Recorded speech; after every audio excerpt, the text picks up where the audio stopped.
Deputetja Partisë Demokratike, Jorida Tabaku, kërkon ndërhyrje ligjore për të ndalur kompanitë me bilanc zero që marrin leje për projekte qindra milion euro, duke paralajmëruar rrezikun për ekonominë shqiptare.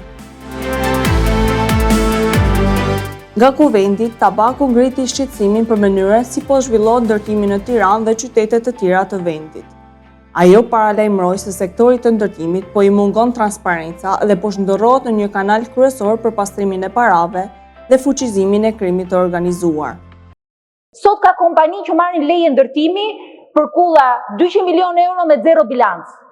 A ka ndonjë hapësirë ligjore që ne mund ndryshojmë? Çfarë mund të bëhet për të stopuar, për të ndaluar këtë që po ndodh me ndërtimin në qytetin e Tiranës, por edhe më gjerë?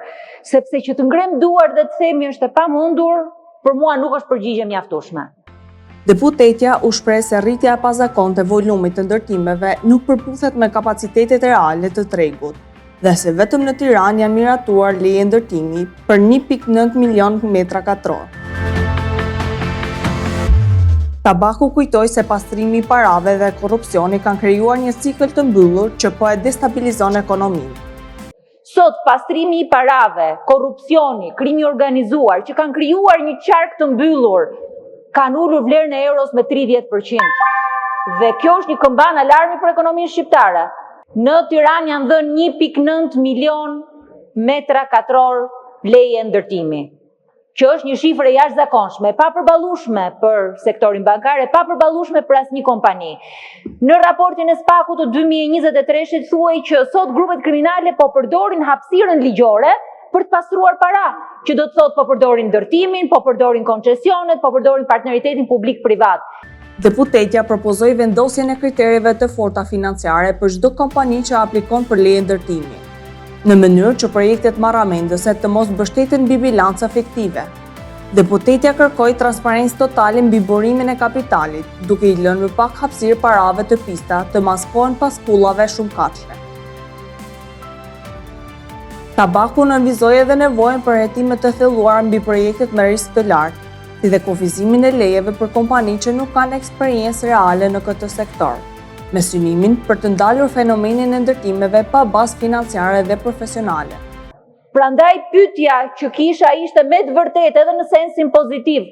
Çfarë mund të bëjmë? A mund të propozojmë ligje të cilët mund të ndalojnë kompanitë që nuk kanë eksperiencë ndërtim, që kanë kapital zero që të marrin leje ndërtimi? A mundet që të fillojmë dhe të krijojmë një qark të mbyllur se ku shkojnë parat? Nga vinë parat që shkojnë në ndërtim në Tiranë?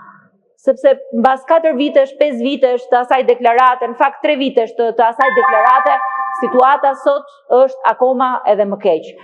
Sektoret të ndërtimit si turizmi dhe hotelerisë po konsiderohen si kanali kryesor ku injektohen fondet e paligjshme, çka është konfirmuar dhe nga kreu i prokurorisë së posaçme Altin Dumani. Gjatë raportimit në seancën plenare të 27 tetorit, Dumani deklaroi se vetëm gjatë vitit 2024 janë sekuestruar rreth 65 milion euro pasuri të dyshuara, si të përfituara nga aktivitetet kriminale. Të dhënat e siguruara nga Shteg tregojnë se në 5 vjeçarin e fundit janë dhënë rreth 2500 leje ndërtimi për resorte në të gjithë vendin. Ndërkohë, një pjesë e këtyre objekteve, sipas investigimeve të Shteg, janë ngritur përmes lejeve të dyshimta ndërtimi dhe fondet të siguruara nga aktivitete kriminale. Sipas të dhënave të siguruara nga Shteg, volumi i ndërtimit gjatë 12 viteve të fundit në bazë të lejeve të dhëna arrin në 12.3 milion metra katror, nga 75% e tyre janë ndërtuar vetëm në qarkun e Tiranës.